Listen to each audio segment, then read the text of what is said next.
Cape Cod Broadcasting weaves the listening environments of 99.9 WQRC, Ocean 104.7, WFCC Classical 107.5, Cape Country 104, and CapeCon.com's website experience to reflect the lifestyles of the people who live, work, and play on Cape Cod. We hope that you enjoy this podcast. Good morning. I'm Laura Reckford, and this is Sunday Journal. I'm really excited about this segment because it is almost summer, and we are talking about a quintessential summer place on Cape Cod, Sandy Neck, which is a peninsula that sticks out into Barnstable Harbor and has a small cottage colony at the tip of it. To talk about Sandy Neck, I'm here with Lucy Loomis, Director of Sturgis Library in Barnstable Village, Barnstable Town Councilor Ann Kennedy, and Mary Moquin, a longtime visitor to Sandy Neck, whose mother-in-law, Lucy Moquin, recently donated a large amount of archival materials about Sandy Neck to the Sturgis Library. Welcome, ladies, to the show. Thank you. Let's start with the basics for people who might not be familiar with Sandy Neck. Mary, can you talk about where Sandy Neck exactly is and how people get there, what it exactly is also? Well, I think you summed it up pretty good there, that it's a peninsula that juts out into Cape Cod Bay. The cottage colony where we are is on the inner harbor side of Barnstable Harbor. The only way to get there is either by four-wheel drive. And it's a good 5 miles or so by four-wheel drive, or we can take a boat across from the harbor, from Barnstable Harbor, which is the vantage point I think that most people are familiar with seeing, because especially if you've ever been on the whale watch. You go by there, and that's where we're situated. Now, the Cape used to have many no-frills cottage colonies, but there aren't many left now, but certainly Sandy Neck could be considered one of those. Tell us about that cottage colony. What's out there? Well, there's supposed to be I think there's 30 cottages on the point, and then there are also some additional cottages that go along the inner trail that head back towards Sandwich. So when we do have association meetings where we all kind of get together at times, but pretty much the people at the point, are more in direct, contact with each other. We're more clustered together. So, it's a very close-knit community, I think. We all kind of do our own thing, but we also come together when we need to come together to help each other or do something out there. And there's been this very exciting archival project that was put together. And Anne, I think that you were very helpful in starting that off. Tell us how that all started. Well, as a town councilor, I have been invited to the Sandy Neck Colony Association meetings over the years. And I knew that Lucille Moquin was the colony historian. And one day she invited me into her cottage, and I noticed that, of all things, on her piano, which is an odd thing in itself, being in a cottage in the middle of a sand dune, that she had books and books and albums of material that she very proudly showed me were old newspaper clippings, articles from magazines, all kinds of things. And we, I was excited by this find. And with Rich French, who is also from Barnstable Village, Sue Angus, originally from Tales of Cape Cod, Lucy Loomis from Sturgis Library, and did I forget somebody? Patty Anderson, who was Old Kings Highway at that time. We thought we would try to preserve these in some way. And then it also turned out that Lucille had terrific photographs going back to, I think, the 1930s. Right. So we, as people got busy, people couldn't devote the time that we did. But so then it became a not town council project. It became a personal project, and I would go out to Middleborough and interview Lucille. She would go through her old photographs and describe each one, and I would record it. Then I'd come back and type that up as a narrative and give Lucille the photographs, and she can tell you what she did with them. So, Lucy, tell us about this archives and what you've put together. So the archive is a little different for us. Generally, in our archives, and for those who may not have used our resources, we have one of the biggest archives of original documents and photographs, ship's logs, all kinds of material. And this is at Sturgis Library in Barnstable Village. Mm-hmm. And so our focus is on Cape Cod, Barnstable, Cape Cod history, maritime, and genealogy. Generally, we keep the original documents in our archives, and this was something a little different for us because obviously Lucille wanted to keep her family papers and photographs for herself. So we decided to do a digital archive of the photographs.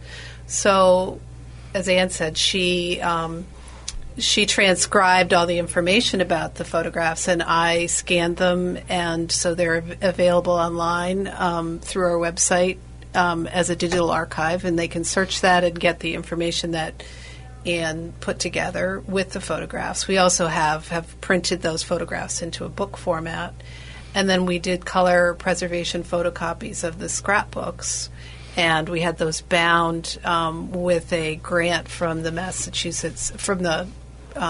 Mid-Cape Cultural Council. They gave us money to have all the scrapbooks and photo albums bound, the copies of the photo albums bound. So we don't have the original materials, but we have a really great preservation photocopies and digital archive of those materials. And let's talk about what's actually in there. But Anne mentioned photos going back to 1930s or so. Is that, and what else is in there? Probably the 40s. All kinds of photographs. Mary was looking at them earlier, and she pointed out her husband and was talking about all the people in the photographs.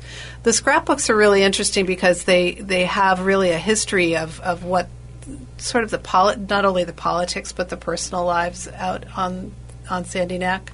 It really went through an evolution from the 40s to the 80s when the archive ends. There was a lot of preservation work done. There was a lot of controversy over things like hunting and how the land was going to be used, and four-wheel drives and protecting animals, some of the same things that we talk about today. But I think they worked a lot of those issues out in those years. And so the scrapbooks, what's in the scrapbooks documents those from correspondence to meeting minutes and all kinds of things that most people would throw away. So that's a really important historical archive to have. And the four-wheel drive thing is critical. Of course, people might not know there isn't really a road out there. You drive out along the beach. You have to have a four-wheel drive vehicle to get out there. Is that right?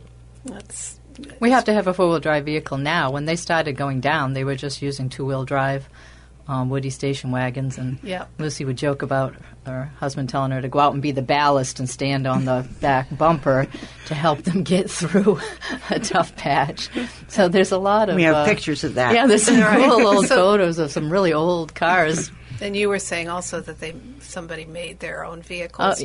Clay Bishop made his own type of, modern-day Caterpillar type machines that would, hover over the marsh or would be able to do stuff. There were some very inventive, creative people out there. Well, you look and you see the cottages and you wonder, how did they get that stuff out there? And do you have a sense of that from the archives at all, or from stories about... I think Lucy's is probably the most interesting because you can actually see the progression of how the cottage, from the pictures, how it started from this little rundown little trailer that they pulled down behind one of the vehicles. I don't know how they got it down there, and then set that on the dune, and they used that for a while, and then they just started adding on to it. Some of them used old chicken coops they brought down in pieces. And we've actually moved the cottage up and put it behind yours. Yes, my current painting studio used to be out on Trail 2, and we watched it come down. But they had better equipment then. I can't imagine how they did it back then. Well, how did they get the piano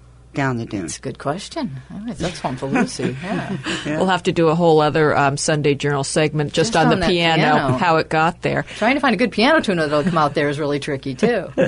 And of course, the houses they might have expanded a little bit here and there, but there's still no electricity. Is that, or how it's solar electricity? How does that work? Yeah, some of us have started doing a little bit of solar and having limited lighting, so there really hasn't been television or things like that. But a few people have a little bit of solar. I can charge up my computer so that I can actually be there more full time now. But, you can only disconnect so much from the world before people start really getting a little annoyed that they can't reach you. And then You what have about, is generator. there plumbing out there, or how does that work? Yeah, we do have, we don't have real plumbing. We have a hand pump. We have, some people have put in, again, solar pumps that will pump things like up to tanks and then gravity feed and things like that.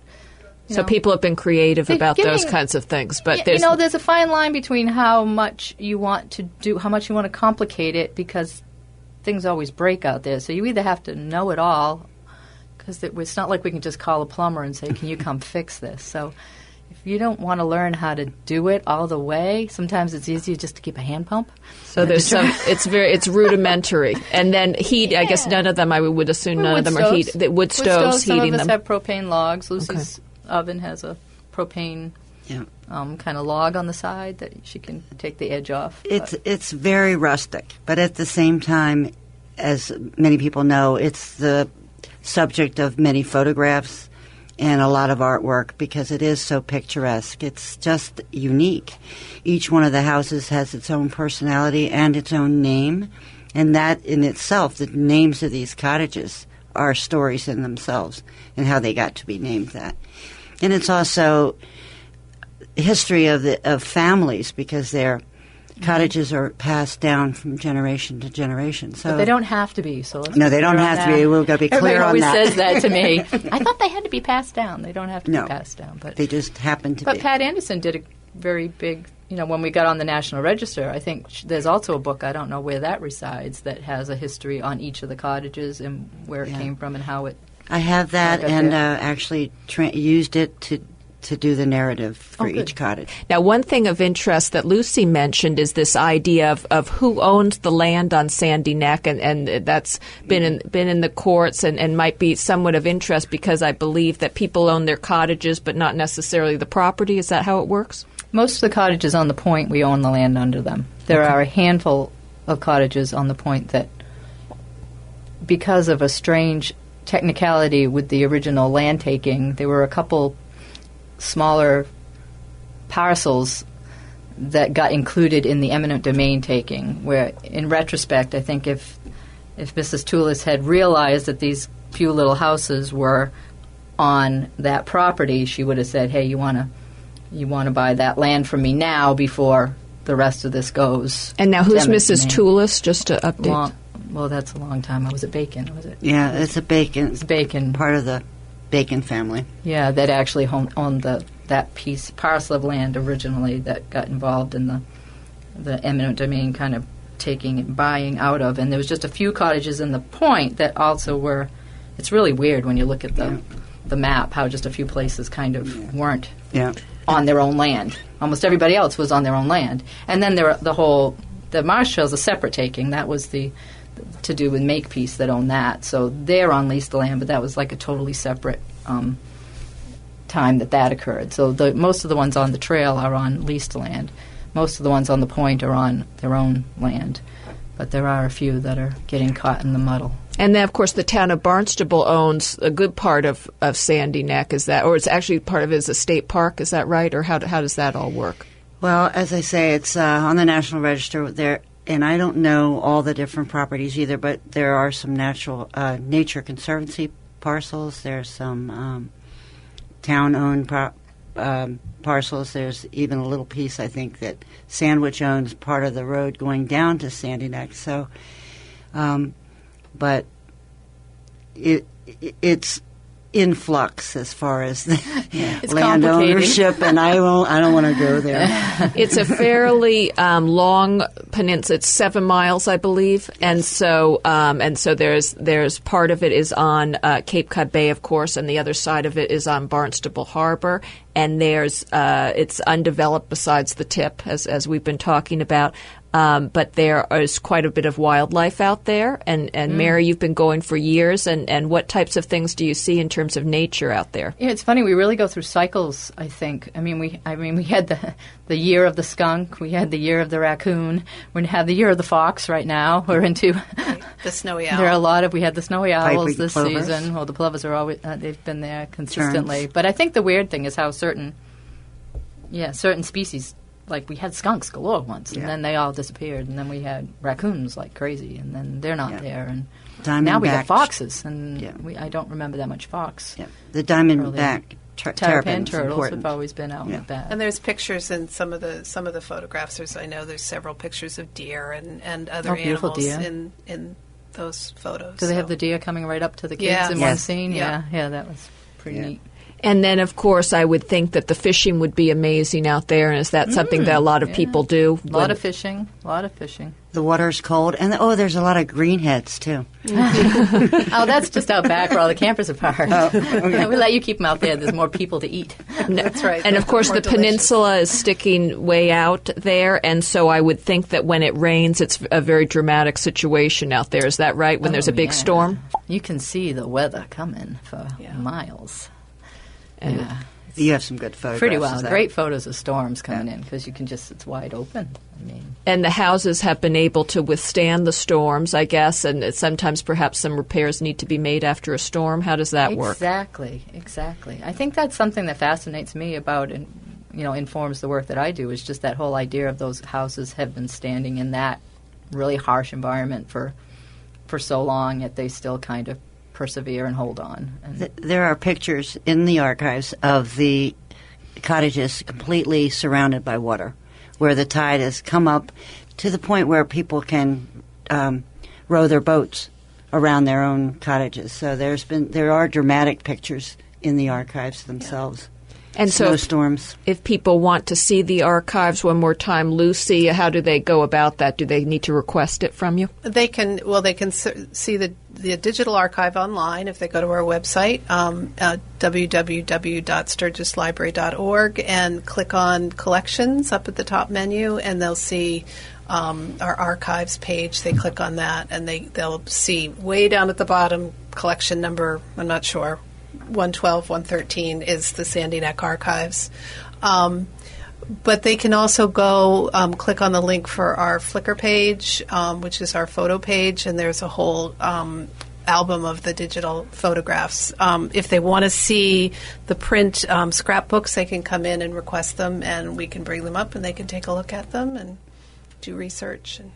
I'm sure many people will want to do that. Unfortunately, we're out of time now. We've been talking about Sandy Neck. I'm Laura Reckford, and this is Sunday Journal. This podcast is a presentation of Cape Cod Broadcasting, which is solely responsible for its content. Thank you for listening. For more information, please visit us at capecodbroadcasting.com.